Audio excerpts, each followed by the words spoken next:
Well, look at that, Harry. 11:11 my time, just as I hit the record button. Did you plan this? No, I did not plan this at I, all. I, I know. I know, it's crazy. Well, hi guys. Hope you are all well. Thanks for joining us. Thanks for being here. We got some pretty crazy stuff to throw at you this week, don't we, Harry? Yes, it seems like it's pretty crazy all the time. It's just not as crazy as frequently as often. Yeah, yeah. So let's get into it. We'll have a bit of a chat at the end, um, and people can hang around if they want to after the presentation. All right. So I've just called this one "Everything's Fake," except you. And you should know what I mean by that. Relationships, they're not fake, but everything else is completely and utterly fake. I've got some really interesting slides, and we're going into the blue, right? You know how we say, Harry, oh, something just came to me out of the blue, Mhm. you know. Okay, I love this.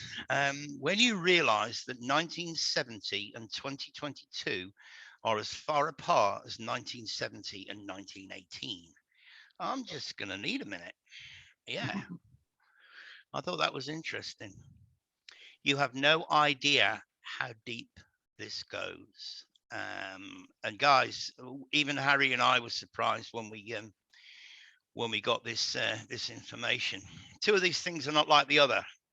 Neither one of these things is kind of the same, and the same with this one. I couldn't get a better screenshot, sadly. But the one on the left and the one on the right are completely different. Nothing is as it seems. Harry, before I let you read that, what's a farmer? What's your definition of a farmer? What springs to mind? Well, you're going to be raising or growing either animals or plants or vegetation on your land, Would but you would you but be oh, go ahead. no, go on. Oh, so it comes from the pharmakia word in Greek, which we know is black magic. But let's throw it back to you. You tell me. Well, what would you say if I told you that what you've just explained is actually the second definition of a farmer and not the first Uh-huh. definition of a farmer? Okay. The first definition of a farmer, a person who pays a fixed sum for some privilege or source of income. How about that? Hmm. The second definition is a person who cultivates land. So That, when we pay for a privilege, we're a farmer. yeah, yeah, a fixed sum for some privilege or source of income. How about that? Hmm. Stop calling me Oscar and passing me around to actors. My name is Patar, and stop plagiarizing me. I don't think most of the world would even be aware that the Oscars was just held had it not been for that nonsense with Will Smith. Nobody's talking about the Ukraine. They're all talking about Will Smith now. It's insane. Well, we know why, right? They're shifting into the pharmaceutical Pfizer. Yep. What are they trying to create? Oh, the alopecia thing, drug. Yeah. And I just want to throw this in. I mean, we all know or at least everybody watching this should know what it means. And don't you think it's interesting, Harry, that C is the third letter of the alphabet and V is the 22nd? Yeah, There are no no coincidences. coincidence. No. No. Right. Shout out to Outlaw TV88. This is on our the highest self video, and thanks to this guy for sharing it. He shared it on his channel. Now, I put this up because I'm going to take you down a little rabbit hole. Genesis 1:1 is the first verse of the first chapter of the book of Genesis in the Bible. Okay, you can pause and read this. I don't need to read all the way through, but he says, what if I told you the first line in the Bible has been messed with and is all wrong? That's how high they go. Everything is corrupted. Now he says it begins with the letter Ba, which is wrong. All Hebrew sacred text must begin with the letter A or Aleph. So it is grammatically incorrect. It's a grammatically incorrect sentence from the beginning. Okay, and Elohim is plural. Yeah, we know that. So if we look at the first book of the Bible, what if the first book of the Bible is actually Enoch? Now, I've got a reason for suggesting that, because there's a grapheme, not a grapheme. If you use this one, the A and the E conjoined, you would still pronounce it as Enoch, right? Or Enoch. Well, if we look at the first books of the Bible, look down the left, guys, the left of the screen. You've got Genesis, Exodus, Leviticus, Numbers, and Deuteronomy. Well, if we put Enoch there with an A, you're actually going to get an anagram of angel. You'd have Enoch, Numbers, Genesis, Exodus, Leviticus. You would have the word angel. And if we use the E, you're going to get legend. Leviticus, Exodus, Genesis, Leg, E for Enoch, Numbers, Deuteronomy. Now, what is a legend, Harry? I mean, it's come. You're a legend. That's that's how we kind of use it. You're a legend, but in reality, a legend is a story, right? It's a myth, and it's or a map, something that explains how the map works. A legend. Yeah. So I don't think it's any coincidence that that you would have legend and angel, the legend of the angels, if you added the book of Enoch. Big shout out to Mike from Sherlock's Apprentice for putting me onto this.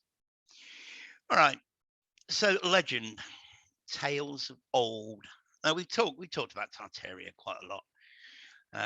When you look at these buildings, I mean they're just absolutely incredible. The cost that you imagine the cost of, even though we don't have the technology to build these today, Harry, can you imagine the cost of building something like that? Well, I think that if you think about the way we would try to build it, it would be enormously, exorbitant amount of money to do it. But they probably had some kind of digital printing machine that created these things, not the way we would sculpt them or etch them. Look at the detail. I mean, you've got a cymatic pattern there. I mean, just the intricacy of it all. It's absolutely mind-blowing. Yeah. And what about these? Do you think these are real? I asked you the same question. I don't know. It doesn't seem like it could be, but if it's some type of anti-gravity device, like a magnetism type device, possibly, but it looks like there's some kind of propeller on that one. Yeah, but it's, I don't know. What do you think, guys? Leave your thoughts below in the comments. Remember Dick Tracy in the 50s and 60s, he had one of those. And then, of course, there's the giants. Shout out to Paul from our Telegram group who got us started on this one. I mean, clearly you can see they certainly look like giant heads, petrified. And, somebody said this has to be the most haunting picture I've ever seen. I mean, this is underwater. What happened to? I mean, we've looked at these statues before, Harry. The so-called statues that look so lifelike. Beautiful girls with a lace veil over there covering their faces, and the detail is just is insane. Hey, Nigel, I don't see that picture yet. You're still on the giants. Oh, really? Yeah, on my end. What about now? Not yet. Wow. That's crazy. All right, let me stop the share for a minute. But there it is. Now I see them. Oh, you got it? Yeah, now the underwater women are on. Okay, well, they're not on mine. I've got the giants up. So what I'm going to do, sorry about this, guys. I'm going to stop the Just, share for a minute. pa- well, yeah, pause the recording if you could. You could just pause it. No, I'll just share it again. Right, can you see it now? You should have the stone giants. It's kind of lagging. It Oh, still that's has strange. now it's up. Now it's up. Okay. So what about now? Now you should have the underwater ladies. It's still showing the two giants in the forest. Now the ladies are up. Okay. All right. Okay. Now again, blue, right? The sea is blue. Mhm. Now you see this one with these tall guys, blue. Yeah. Yeah, and Yeah. blue. Well, this guy's doing the hidden hand. I mean, yeah, I don't know. And you know, in one of our earlier podcasts, I think it was the copy and paste one, the first one, where we talked about the god of the or the gods of the Old Testament screwing around with genetics,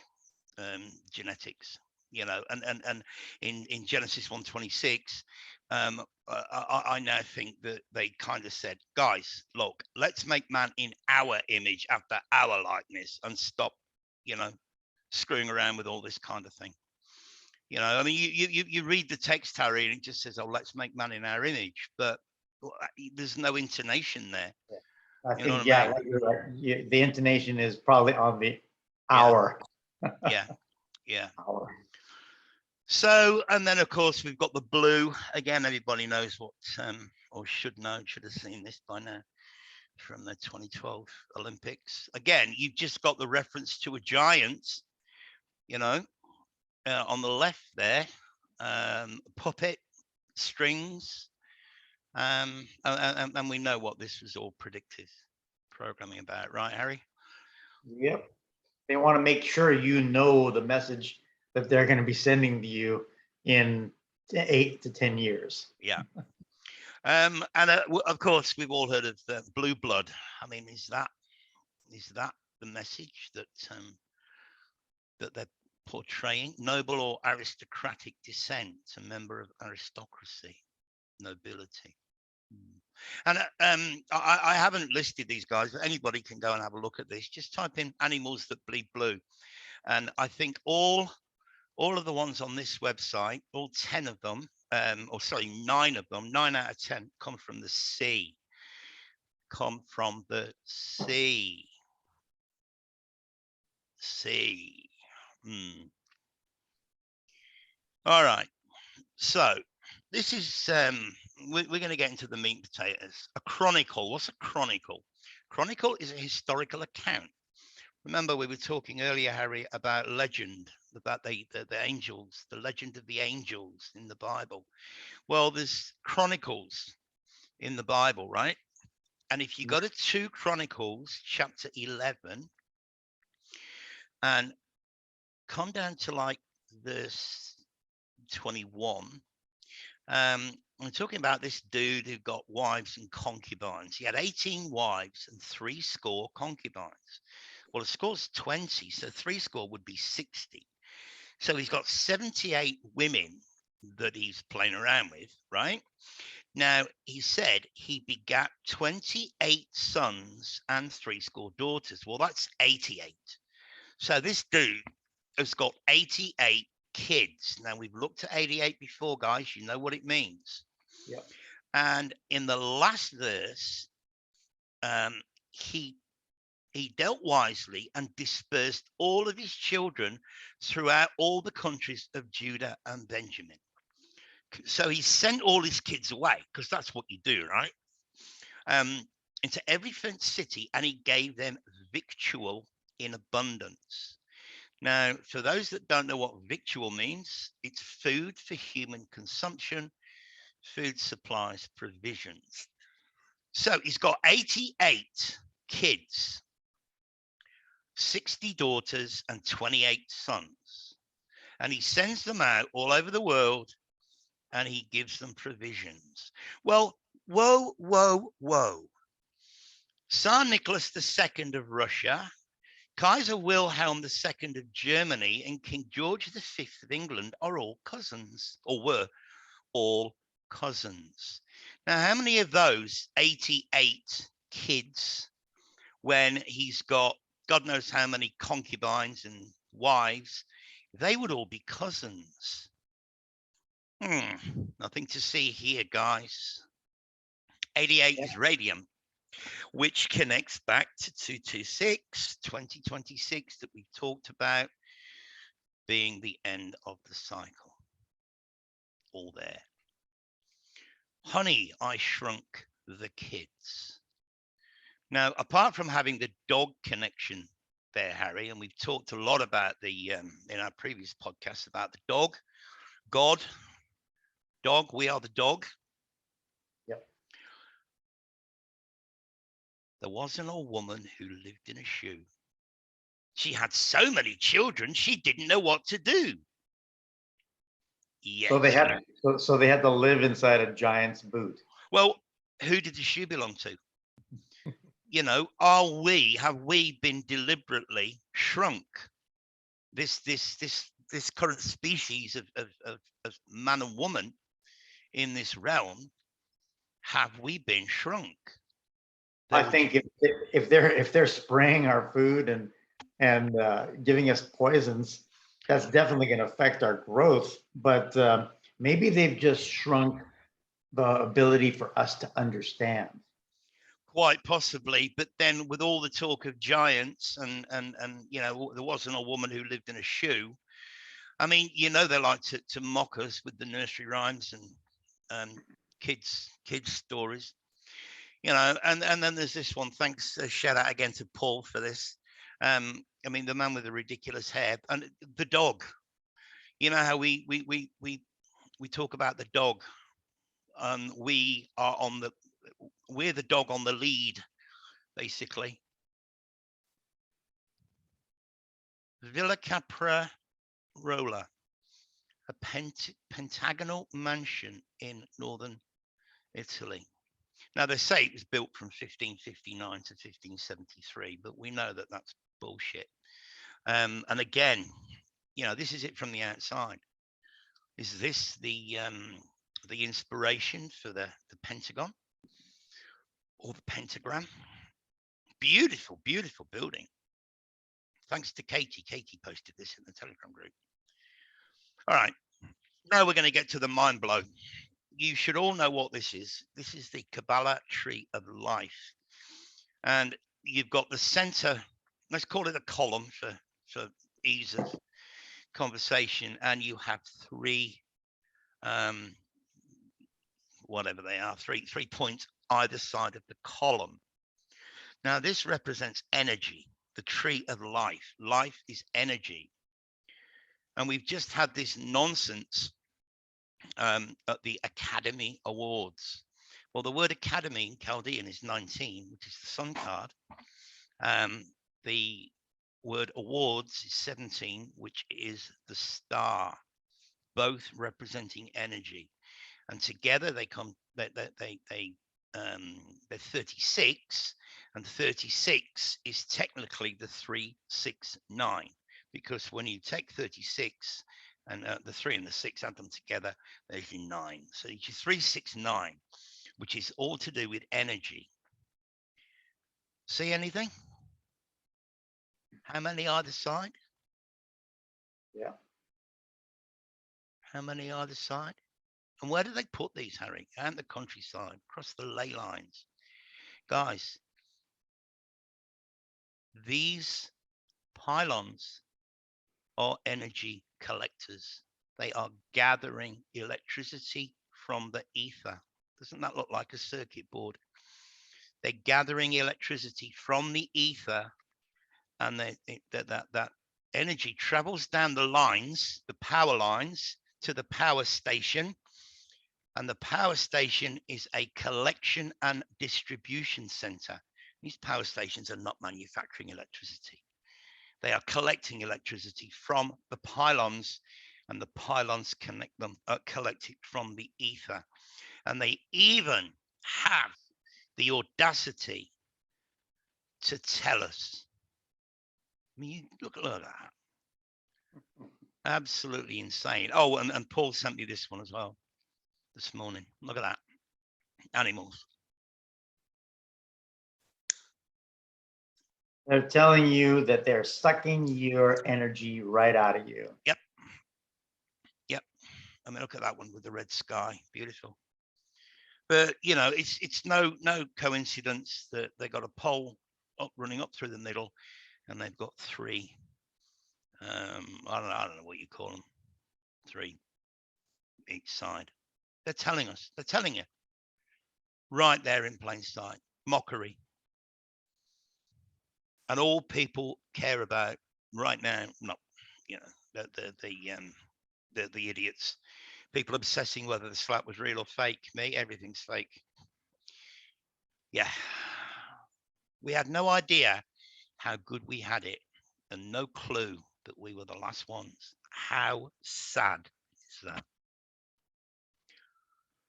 Remember this, Harry. We talked about the 6 o'clock being the middle path. Don't take sides. Yeah, the only positions of the two hands that bisect that clock exactly in half. Yeah, yeah, yeah. I mean, all the others, you know, 25 past 11 and 9:15, but none of them were straight. And I forget who it was, but somebody pointed out in the chat that 11 minus 5, if you take away the opposite, you get 6. So 10 minus 4, 9 minus 3, 8 minus 2, 7 minus 1, and of course 12 minus 6. Time is that there is no time outside of this realm, outside of this 666 realm. Kim from the Bard put up this little 3-minute video yesterday. I'll put a link below. Go over and show us some love, and see what's going on with this particular subject. It's only a 3-minute video, but it's an absolute mind blow. It really is. I'll put a link to it below. May it all be exposed. Yes. Thoughts, my friend? Well, again, you know, to be exposed means to bring light to something. Yeah. These people who say that they want to bring us to an awareness, do they really want to turn the lights on? Because what happens when the lights turn on? The roaches all scatter. Yeah. And they're afraid. They're afraid if we actually see what's going on, they have nothing better to do than just go and hide. Because in reality, they try to make us afraid of them. They pretend to be the giants of this world.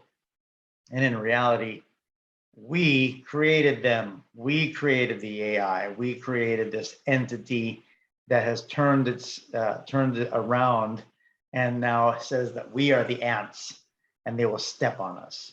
Totally agree. It's about fear. It's about fear. Don't be afraid. Before we started recording, you said that you've been watching Anne-Marie's latest. If you flick me the link, I'll post it in the show notes, because you know, she's on the same page, completely and utterly on the same page. She comes at it from a slightly different angle than you and I do, Harry, but she's totally on the same page. And what she's saying about this realm being a simulation, and nothing's real, everything's fake.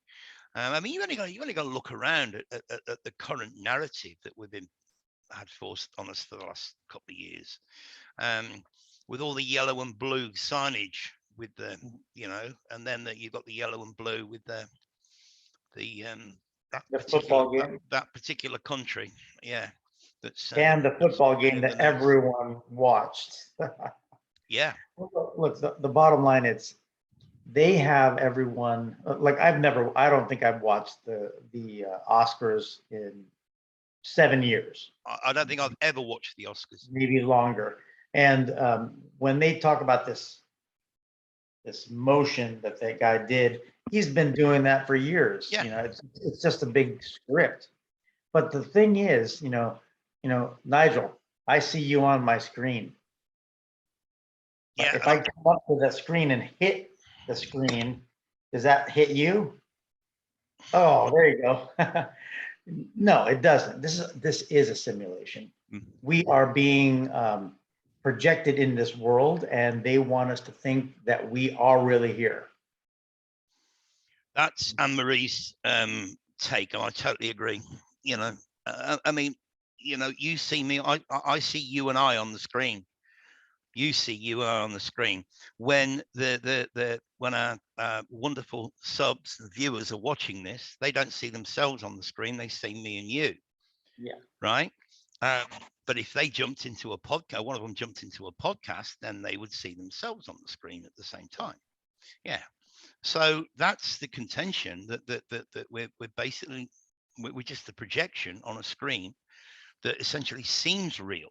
And again, one of our subs who joined the Telegram group went and watched or watched Free Guy and sent me a message in the Telegram group to say, Nige, thank you so much. I got so much out of it because it explains everything.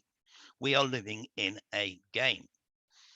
Everything seems real, but everything's fake, with the exception of who we really are.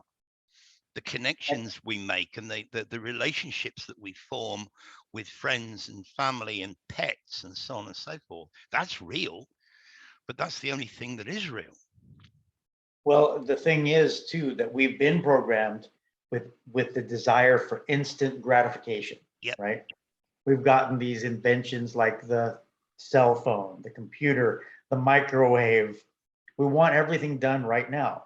But if you were to just sit and think about what you really wanted and took the patience and the time to wait for that to manifest itself, you would change your reality. Yeah, but there's still certain little tricks. Imagine, Harry, that you've been out, maybe you've been out running, walking, whatever, and you get home and you are parched, right? You are so thirsty, right? You're gagging for a drink. Yes. So you go to the fridge, you take out a bottle of cold water, and Yes. glug glug glug glug glug glug glug glug, it's gone, right? Instant gratification. How good do you feel when you've finished that, when you've drunk that bottle of cold water? How good do you feel?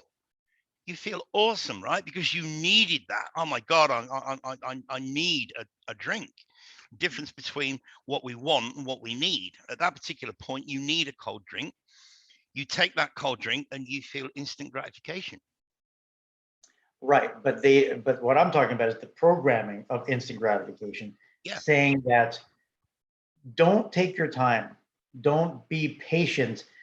If you did though, you would see a change in your reality. But we just don't have the ability to just sit there and wait for it. Well, We want it now, and then you give up. You've only got to look at those silly Black Friday sales, don't you?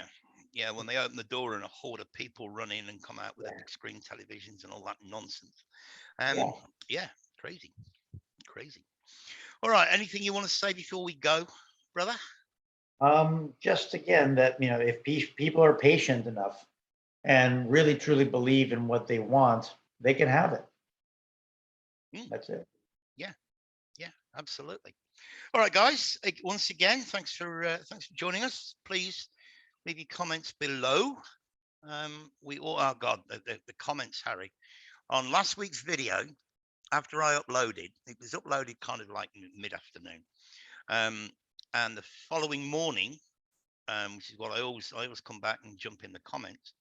That's weird. There wasn't that many comments, so I hearted and replied to the ones that were there. And when I went to my notifications on the right hand side, there was a bootload of comments in there that were not on the channel. Yeah, I noticed the same thing.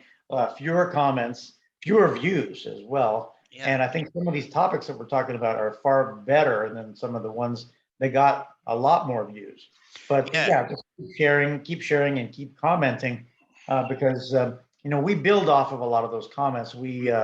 It spurs me to think a little bit of maybe different than what I thought prior. So yeah, that's pretty cool.